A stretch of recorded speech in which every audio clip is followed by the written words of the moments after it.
Olá pessoal, estamos aqui no Saber Direito Responde com algumas perguntas que foram trazidas pelos nossos universitários que estudam Direito, que são Tânia, Ricardo e Lucas, e são perguntas que surgiram ao longo do curso de Sociedades Anônimas, curso este que tive a oportunidade de ministrar ao longo das semanas. Vamos às perguntas. Tânia, qual seria a sua dúvida em relação ao curso ministrado? Quais as características das sociedades anônimas? Na nossa primeira aula do curso, nós vimos que as sociedades anônimas têm como características principais, a primeira delas seria a natureza capitalista.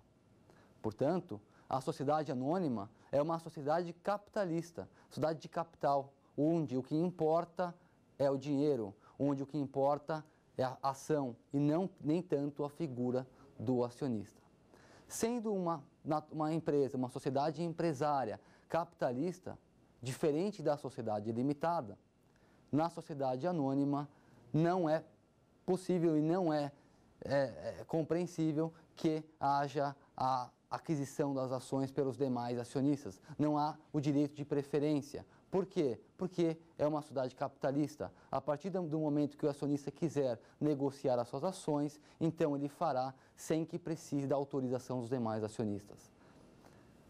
A segunda característica importante que nós vimos ao longo do curso também diz respeito à natureza empresarial das companhias. Então, independente do objeto da companhia, ela será sempre empresarial. E se ela será sempre empresarial, ela estará submetida a um regime legal pré-definido. E no nosso caso, o regime legal que se incorpora nas companhias, o regime legal que regula as companhias é a Lei 6404 de 76, ou Lei das Sociedades por Ações. Além disso, nós vimos como terceira característica das companhias a denominação. Quando vamos nomear uma companhia, a denominação deve utilizar as abreviações CIA no início do nome ou SA no final do nome. Então, por exemplo, se houver uma empresa, uma sociedade empresária que se chama Calçados Recife, então se colocará no início Companhia de Calçados Recife ou no final do nome Calçados Recife SA. Essa é a terceira característica, denominação. Por fim, nós temos como característica das sociedades anônimas a responsabilidade limitada dos acionistas. E aí nós dissemos que a responsabilidade dos acionistas ela é mais limitada nas sociedades anônimas do que na própria sociedade limitada. Porque nas sociedades anônimas, os acionistas só respondem pelas ações que eles subscreverem. Eles não respondem por todas as ações que foram subscritas. Então, somente respondem por aquelas ações que eles subscreverem. Subscreveram. É por isso que dizemos que a responsabilidade nas sociedades anônimas ela é mais limitada do que nas próprias sociedades limitadas. Qual a competência privativa da Assembleia Geral Ordinária Obrigatória das SAs? A companhia ela pode ter dois tipos de assembleia. Primeira, Assembleia Geral Ordinária. A segunda, Assembleia Geral Extraordinária. O artigo 132 da Lei das Sociedades Anônimas, ele é muito claro ao definir qual é a competência, quais são as atribuições da Assembleia Geral Ordinária. E dentre elas nós podemos mencionar aqui, como primeira competência da Assembleia Geral Ordinária, tomar as contas dos administradores e aprová-las ou rejeitá-las. Além disso, a Assembleia Geral Ordinária, ela também poderá aprovar as contas e as demonstrações financeiras. E aqui é interessante deixar claro que não é porque uma Assembleia Geral Ordinária aprovou uma demonstração financeira que ela irá aprovar as contas dos administradores. É muito possível que a Assembleia rejeite a conta dos administradores, mas aprove as demonstrações financeiras. Uma segunda função da Assembleia Geral Ordinária é eleger e destituir os administradores da companhia, os diretores da companhia. Se a companhia não tiver conselho de administração, essa função é diretamente exercida pela Assembleia Geral Ordinária. Como terceira função da Assembleia Geral Ordinária, esta prevista no artigo 132 da Lei 6404/76, nós temos a destinação dos lucros líquidos. Então, será através da Assembleia Geral Ordinária que serão destinados os lucros líquidos da companhia, seja para um fundo de reserva ou seja para pagamento de dividendo dos acionistas. E também, por fim, tem a Assembleia Geral a competência de atualizar os índices monetários do capital social. Quando a companhia se constitui, ela possui um capital social. Aquele capital social, com o passar dos anos, ele precisa ser atualizado, precisa ser corrigido. E quem define esse índice é a Assembleia Geral Ordinária. Quais acionistas têm direito de voto na sociedade anônima? Quando nós estudamos as ações, nós vimos que existem 3 tipos de ações. Tem as ações ordinárias, existem as ações preferenciais e existem as ações de fruição. As ações ordinárias são aquelas ações que conferem o direito de voto ao acionista. As ações preferenciais não, conferem um direito de preferência ao acionista. E a lei é clara nesse sentido. Quais seriam essas preferências? A primeira, de ter prioridade no recebimento dos dividendos, e a segunda seria de ter prioridade no resgate ou reembolso de capital no caso de dissolução da companhia. Portanto, e respondendo a essa pergunta, tem direito de voto aquele acionista que detiver ações ordinárias, que são as ações que lhe conferem o direito de voto. E aqui é importante relembrar também um aspecto que nós abordamos no curso, que o direito de voto não é um direito essencial do acionista. O direito de voto é um direito especial, que é conferido tão somente pelas ações ordinárias. Os direitos essenciais do acionista estão previstos no artigo 109 da Lei 6404 de 76. E nesse rol previsto no artigo 109, nós não encontramos o direito de voto. Até porque, como eu disse, o direito de voto não é um direito essencial, ele é um direito especial.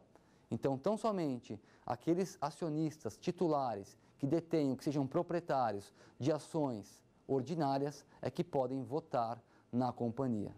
E nesse aspecto, só para nós fecharmos essa resposta, é importante destacar que os acionistas que não têm o direito de voto, como aqueles acionistas que detêm as ações preferenciais, muito embora não possam votar, eles podem participar das assembleias. Eles têm direito de voz. Não têm direito de voto, mas têm o direito de voz. Têm o direito de participar da assembleia e assim eles podem indiretamente influenciar diretamente no resultado da assembleia, na medida em que eles convencem aqueles acionistas que têm direito de voto sobre uma matéria ou sobre outra matéria. Para a constituição do capital social da sociedade anônima, é admissível mão de obra? Uma boa pergunta. Na constituição do capital social da companhia, é possível que um acionista apresente apenas a mão de obra? É possível que o acionista não dê nenhum dinheiro para a companhia, não entregue nenhum bem à companhia, mas ele se presta a fazer algum serviço? Não é possível. A sociedade anônima, como nós já dissemos, é uma sociedade de capital. É uma sociedade onde o que importa é o investimento, é a entrega de bens ou dinheiro, e não de outro elemento para aquela companhia.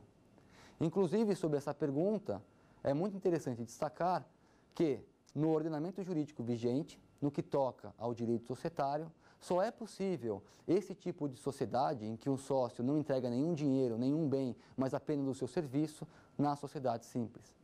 Não é possível que isso ocorra nas sociedades anônimas. Não é possível que isso ocorra, inclusive, nas sociedades limitadas. Portanto, pela natureza capitalista das sociedades anônimas, não é viável e não é legal que o sócio, que o acionista preste serviço como contraprestação à aquisição de uma ação. Isso não é possível. Para adquirir uma ação, ele terá que ou entregar dinheiro, ou seja, comprar aquela ação, ou entregar bens que serão suscetíveis de avaliação pela Assembleia Geral. O valor das debêntures emitidas por companhias brasileiras em território nacional pode ser estipulado em moeda estrangeira? Não há essa possibilidade. Títulos que são emitidos pelas companhias nacionais no Brasil devem obrigatoriamente ser realizados em reais, em moeda corrente nacional. Portanto, não é possível que uma companhia emita um título, seja ele uma ação, seja ele um bônus de subscrição, uma parte beneficiária, em moeda estrangeira, como, por exemplo, o dólar. Se esse título está sendo negociado no Brasil, o seu valor deve ser em moeda corrente nacional. E esta previsão é clara no artigo 54 da Lei 6404 de 76, onde diz que a debênture deverá ser nominativa e deverá ser em moeda nacional, moeda corrente nacional.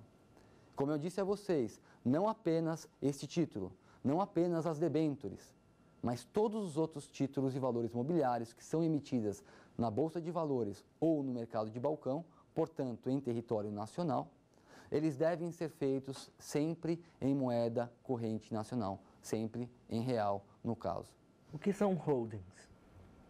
Holdings são empresas, são companhias que têm como objeto social adquirir outras empresas, que têm como objeto social fazer parte do controle de outras empresas. Então, são as holdings, são as empresas, são as companhias que detêm outras empresas, outras companhias. Assim, é possível que uma companhia detenha 99% do capital social de uma outra companhia. E essa outra companhia terá uma atividade específica. A partir do momento que ela detém a maior parte do capital social dessa outra companhia, ela é denominada holding. Por quê? É uma empresa, é uma companhia que detém a maior parte do capital social e que tem como único objeto social controlar outras empresas, fazer parte do quadro acionário de outras empresas, sendo que a atividade de fato será desenvolvida por esta outra companhia e não por aquela que é a holding. A holding apenas irá deter participação das ações daquela companhia que esta sim irá desenvolver as suas atividades. Vamos agora a um breve intervalo e em breve retornamos com as próximas perguntas.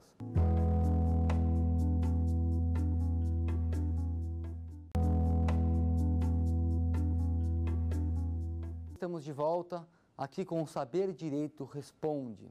Ao longo desta semana, tivemos a oportunidade de conversar um pouco sobre as sociedades anônimas ou companhias.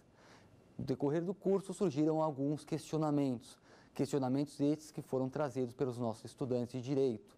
Vamos às perguntas. Primeira pergunta, Tânia, por favor, qual seria o seu questionamento? Em caso de falecimento de um dos sócios na sociedade anônima, como se dá essa substituição? Certo. Se um sócio, se um acionista vier a falecer em uma sociedade anônima, como é que acontece essa substituição? Quem assumirá aquela ação? Antes de responder essa pergunta, vamos falar rapidamente sobre as sociedades limitadas, que são sociedades de pessoas, são sociedades contratuais. Geralmente, na sociedade limitada, no contrato social, há uma regra expressa no sentido de que, se um cotista, se aquela pessoa que detém uma parte daquela empresa, daquela sociedade, falecer, então os seus herdeiros não poderão assumir aquelas cotas. O que significa que as cotas deverão ser pagas aos herdeiros do sócio que faleceu, aos herdeiros do cotista falecido. Ou o contrato social, ainda nas sociedades anônimas, limitadas, pode prever que os herdeiros irão substituir aquele sócio que faleceu. Isso vai de acordo com a previsão que estiver contida no contrato social. Nas sociedades anônimas é um pouco diferente. Por quê? Sociedades anônimas é uma sociedade de capital. São sociedades que a importância do capital é muito maior do que a importância das pessoas. Então, o investimento na companhia, as ações e aquele dinheiro injetado na companhia é muito mais importante do que o que chamamos de afeição social entre as pessoas. E é por isso que, se um acionista falecer, aquelas ações deverão fazer parte do inventário daquele acionista. E aquelas ações, elas serão então passadas para os herdeiros do acionista falecido. Obrigatoriamente, as ações serão transmitidas aos herdeiros do falecido através de um processo de inventário.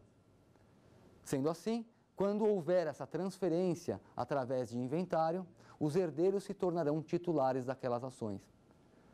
E os herdeiros, sendo titulares daquelas ações, eles poderão comercializá-las, poderão vendê-las para um terceiro. Mas eles não poderão pleitear dissolução parcial, eles não poderão pedir reembolso de capital social. Por quê? A sociedade anônima é uma sociedade de capital. a única possibilidade que eles terão para reaver o dinheiro, o reaver aquele dinheiro investido, será através da venda daquela ação que eles receberam por meio do inventário. Portanto, essa é uma grande diferença que podemos evidenciar entre sociedade limitada e sociedade anônima. Sociedade limitada, há a possibilidade daquele herdeiro se retirar, há a possibilidade daquele herdeiro não querer mais participar daquela empresa, daquela sociedade.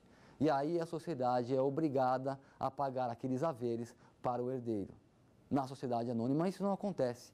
Se ocorrer o falecimento de um acionista, o herdeiro obrigatoriamente irá assumir a titularidade daquelas ações. E se ele quiser se desfazer dessas ações, ele terá que vendê-las, seja no mercado de balcão, seja no mercado secundário, que seria a bolsa de valores, ou seja em negociação privada. Qual é a limitação da responsabilidade dos sócios nas sociedades anônimas? Essa pergunta ela está intrinsecamente ligada com as características das sociedades anônimas. Nós vimos 4 características das sociedades anônimas. A primeira, a natureza capitalista. Segunda, a essência empresarial. A terceira, a denominação. E a última característica é a responsabilidade limitada dos acionistas. E aí, como eu disse a vocês, a responsabilidade dos acionistas nas companhias ela é ainda mais limitada do que a responsabilidade dos sócios cotistas nas sociedades limitadas. E aí eu explico. Nas sociedades limitadas, o sócio cotista ele é solidariamente responsável pela integralização total do capital social. Isso significa dizer que, se um cotista não integralizou o capital, se um cotista não entregou à companhia, à sociedade limitada, aquele valor que ele se comprometeu a entregar, todos os outros cotistas deverão pagar esse valor por ele. Eles serão, portanto, solidariamente responsáveis pela integralização total do capital social na sociedade limitada. Nas sociedades anônimas, isso não ocorre. Nas sociedades anônimas, o acionista ele é responsável tão somente pela integralização do seu capital social, tão somente pelas ações que ele adquiriu. Se ele adquiriu um lote de ações, 10, 20, 100, 1000, o que for, ele deverá pagar por essas ações, e tão somente por elas. Se, por algum motivo, outros acionistas não integralizaram as suas ações como deveriam fazer, não pagaram as suas ações como deveriam pagar, aquele acionista que integralizou as suas, nada tem a ver com isso. Ele não precisará pagar por aquele que não pagou. É por isso que nós dizemos que nas sociedades limitadas, a responsabilidade é menos limitada do que nas sociedades anônimas. Ou, nas sociedades anônimas, a responsabilidade é ainda mais limitada que nas sociedades limitadas. É possível a dissolução social da sociedade anônima de capital fechado? Via de regra, não. Via de regra, não existe a possibilidade da dissolução parcial de uma companhia, principalmente de uma companhia fechada. A companhia é uma sociedade que tem uma natureza capitalista. Isso significa que aquele acionista que não quiser permanecer na sociedade terá que vender as suas ações, com exceção de algumas disposições legais em que é possível que ele se retire da companhia. Mas, em regra geral, se o acionista não quiser permanecer na sociedade, na companhia, ele terá que vender as suas ações. É a única forma que ele tem de se desfazer daquelas ações. Isso não ocorre nas sociedades limitadas. Nas sociedades limitadas, principalmente o Código Civil, ele é claro ao prever a possibilidade do sócio cotista se retirar da sociedade quando ele bem quiser, especialmente quando é uma sociedade por prazo indeterminado. Basta que ele notifique os outros sócios, e se retira da sociedade. No momento em que aquele cotista se retira daquela sociedade limitada, ele terá direito de receber um valor do capital social, ele terá o direito de receber uma parte do patrimônio daquela empresa. E se na sociedade limitada os sócios remanescentes não quiserem pagar para aquele cotista que se retirou aqueles haveres que ele tem direito? Aí ele entra com uma ação judicial que se chama Ação Judicial de Dissolução Parcial de Sociedade. Ou seja, na sociedade limitada, é perfeitamente possível que um cotista dela se retire E, se a sociedade não pagar os seus haveres, então ele ingressa com uma ação de dissolução parcial de sociedade. E por que dissolução parcial de sociedade? Porque é uma parte que está sendo retirada, é um sócio que está saindo. Os outros remanescentes permanecerão na sociedade. Já nas companhias, isso não é possível. Não é possível que haja a dissolução parcial. Hoje, inclusive, há um debate doutrinário e jurisprudencial que, em alguns casos excepcionais de companhias fechadas, pode haver a dissolução parcial. E quais seriam esses casos? Seriam exatamente esses casos de companhias fechadas familiares e que têm características muito similares às sociedades limitadas. É por isso que alguns juízes, e há alguns julgados nesse sentido, que entendem que, se a sociedade anônima fechada, com característica de sociedade limitada, onde há afeição social, onde há familiares integrando aquele quadro de acionistas, seria possível uma dissolução parcial se um acionista quisesse se retirar da sociedade. Mas, como eu disse, é uma grande exceção à regra geral. Essa é uma grande exceção que é admitida, tem sido admitida de forma gradual aí pelos tribunais e também pela doutrina empresarial que ministra sobre o tema. A sociedade anônima, ela deve obrigatoriamente possuir um conselho de administração ou se trata de um órgão facultativo? Nós vimos no decorrer do curso que o conselho de administração, naquela pirâmide de órgãos deliberativos da sociedade anônima, está na segunda posição. A primeira posição é a Assembleia Geral, que tem como função deliberar sobre as matérias principais da companhia. Na sequência vem o Conselho de Administração, órgão administrativo que orienta, que delibera e que também representa a sociedade. Depois vem a diretoria, que é um órgão que executa as normas internas da companhia e representa a companhia perante terceiros, tendo inclusive a competência de receber citações judiciais e processos administrativos. E, por fim, na base da pirâmide temos o Conselho Fiscal. Esta é a regra hierárquica convencional.